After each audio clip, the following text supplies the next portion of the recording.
coming up to the stage.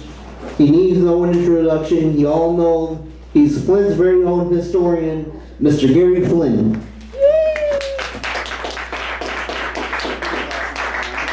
Thank you.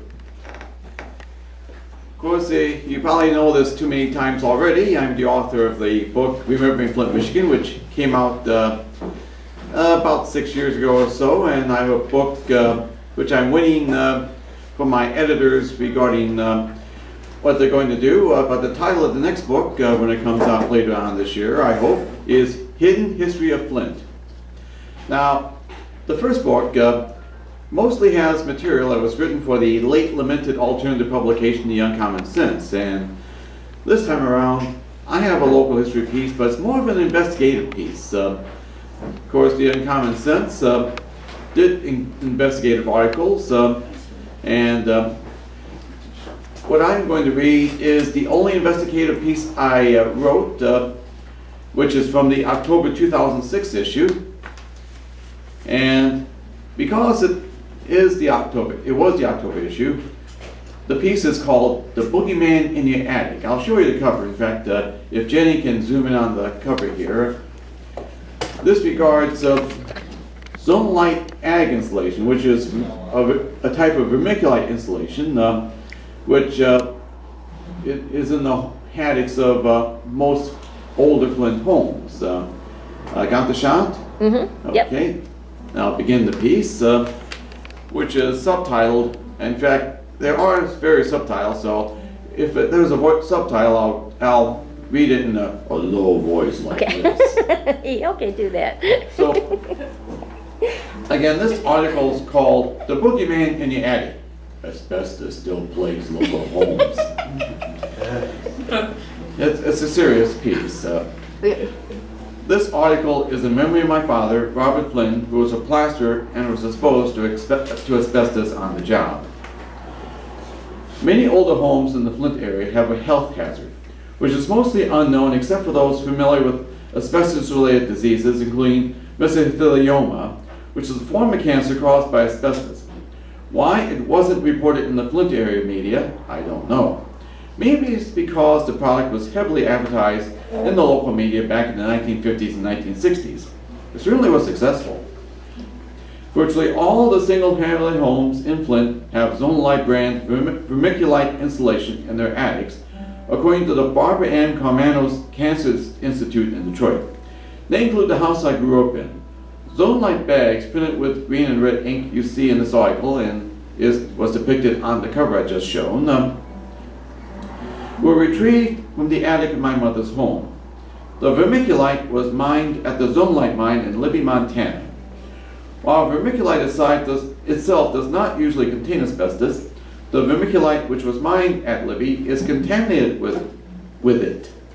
The Zonolite in my mother's attic was mixed with a competing brand of vermiculite insulation, Wildlight, made by the Archer Daniels Midland Company, Wildlight's department in Cleveland, Ohio, in the 1950s.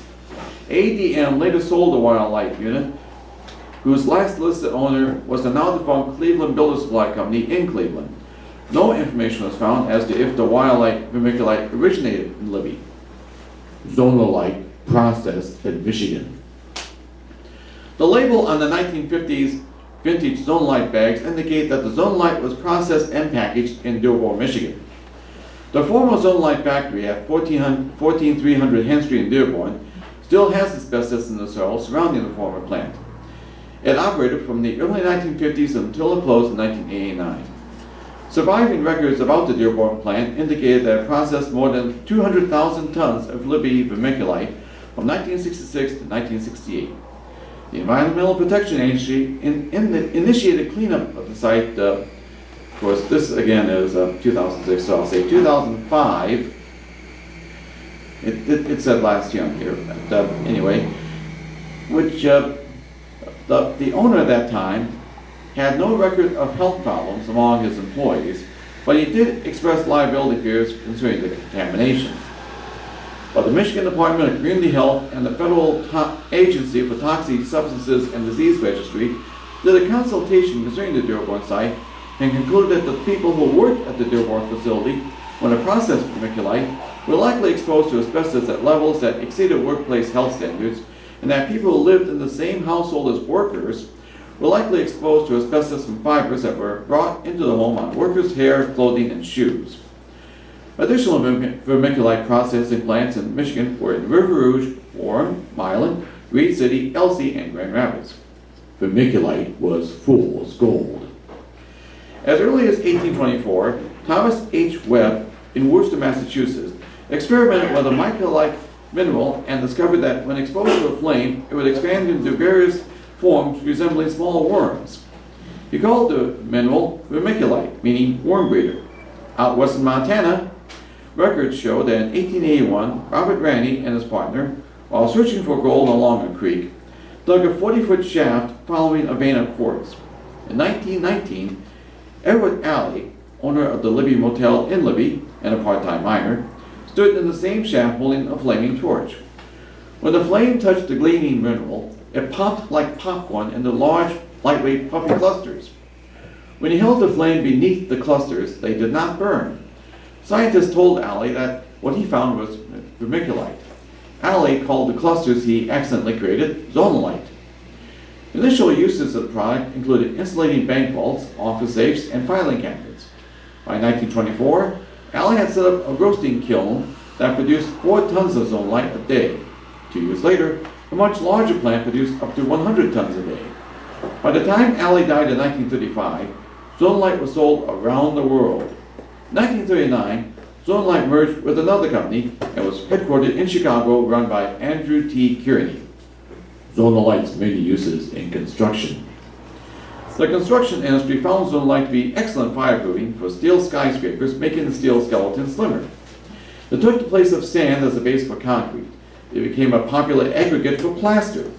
It was tried as a base for face cream. A successful use is as a soil for seedlings. But the most successful use was as attic insulation, which the homeowners could apply themselves. Just pour it, level it, leave it. The Zonolite Company had financial backers, which included the automotive Fisher brothers, 2 members of the meatpacking Armour family, and several other noted Chicagoans. By 1948, Zonolite had earnings of $356,000 on sales of $2,818,000, paying out $49,000 in dividends. Warning signs of problems. In 1963, the Zonolite Company was sold to W.R. Grace & Company. Both the Zonolite Company and Grace executives knew of the health risk of Zonolite from Montana health inspectors as early as 1956, but they never informed the managers and the workers. A local health official in Minneapolis and a provincial health official in Alberta both complained in 1964 about health hazards from local Zonolite plants, but Grace did nothing in response. That began to change in 1978. A major customer of Zonolite, the Scott's Company of Marysville, Ohio, the well-known maker of lawn and garden chemicals, noticed that a dozen of their employees had become sick with a respiratory problem. The Occupational Health and Safety Administration, that's OSHA, found that 1 in 4 workers at the plant had lung abnormalities. Scott's hired scientists from the University of Cincinnati to investigate the source of the problem. Their recommendation was to switch ore sources. Half of the Scott's vermiculite came from Libby, and the other half from South Africa. Scott switched to a Gideon's ore from a Grace-owned vermiculite mine in South Carolina. The end of the Zonolite mine in Libby. The revelation initiated by Scott's caused federal officials to zero in on the Libby mine. Grace was forced to admit to all its workers in 1979 that tremolite asbestos may be a health hazard.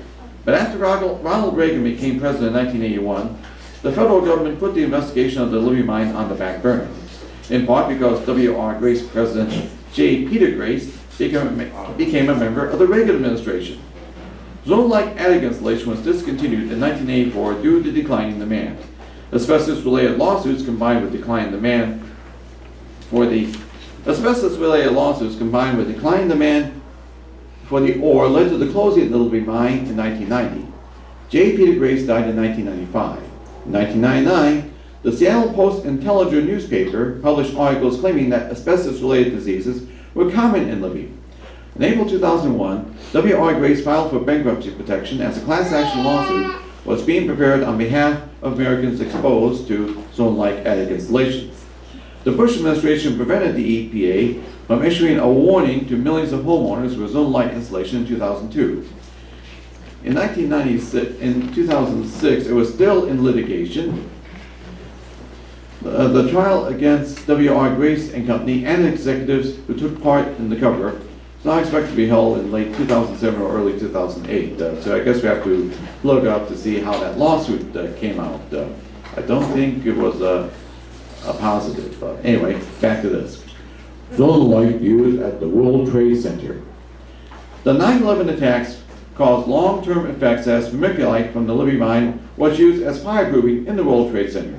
During construction, the use of spray on asbestos was banned, so asbestos was used on the lower floors, and alternative fireproofing was used on the upper floors. Even so, the World Trade Center contained 400 pounds of asbestos fiber. Much of it was in the dust cloud when the Twin Towers collapsed. It was estimated that 80,000 tower workers, 30,000 local residents, and 4,000 first responders were exposed to asbestos. The cost of environmental damage. Between 50 million and 35 million homes are believed to be contaminated with Zonolite. The costs to clean up all the homes, schools, and businesses affected may be in the hundreds of billions of dollars. In 2005, the Canadian Department of National Defense spent 2.5 million Canadian testing and removing Zonolite installation in military homes, and an additional $2.8 million Canadian may be spent sealing vents, light fixtures, and bathroom fans in military homes that still contain Zonolite. What if your home has Zonolite? If the Zonolite is in an unused attic, leave it alone. Post warning labels in the attic saying, "Cancer hazard, installation contains asbestos, do not disturb or create dust." Asbestos only becomes dangerous if it is disturbed and becomes airborne. If there is vermiculite in the attic, which is shiny brown clusters of granules, assume it has asbestos, as most of the vermiculite sold as installation was mined in Libby. Keep children from the attic. Don't use a regular vacuum cleaner in the attic, as that will recirculate the fibers that can remain airborne for days. Cracks, gaps, and holes in the ceiling below Zonolite must be properly sealed. If any home improvement projects involve access to the attic, take precautions such as wearing glasses, eye protection, and a HEPA respirator, not a particle mask. Tape off rooms with plastic sheeting to prevent contaminating other areas of the house, and keep the vermiculite damp to prevent spreading dust. Keep windows open for ventilation and wet wipe all dust and debris. Removing asbestos is a very expensive proposition and should be left to the state licensed contractors who take the necessary precautions and use special equipment to protect themselves from danger. If you want to take a sample for testing, only a spoonful size amount is needed. Wear a HEPA respirator, not a particle mask, to protect yourself. Use a plastic container with a tight-fitting lid, such as 35mm film canister, 35mm film canister to hold the sample. Wash your hands and wipe the outside of the container containing the Zonolite with a wet disposable towel. As for the Zonolite in my mother's attic, it has long since been smothered over, first with loose fiberglass insulation, and then with blown cellulose information. For further reading, for more information, you can visit two websites. The EPA had a large page devoted, this was back in 2006 again, a page devoted to asbestos and vermiculite, as well as the National Institute for Occupational Safety and Health. Two books are available about the mine's effects on Libby, Montana. They are Libby, Montana, Asbestos and the Deadly Silence of an American Corporation by Andrea Peacock, and An Air That Kills, How the Asbestos Poisoning of Libby, Montana Uncovered a National Scandal by Andrew Schneider and David McCombin. A documentary film released in 2004 titled Libby, Montana, distributed by High Plains Films, is available on DVD directly from the distributor. ABC News Nightline produced a two-part report on Libby, Montana titled A Killer in Town, Asbestos, which aired on Nightline November 3rd and 4th, 2005, and available on video from, I assume, from ABC. And that's my piece for this month, and I thank you very much.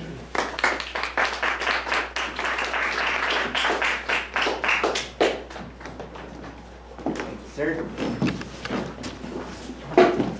Give it up one more time for Gary Flinn, please.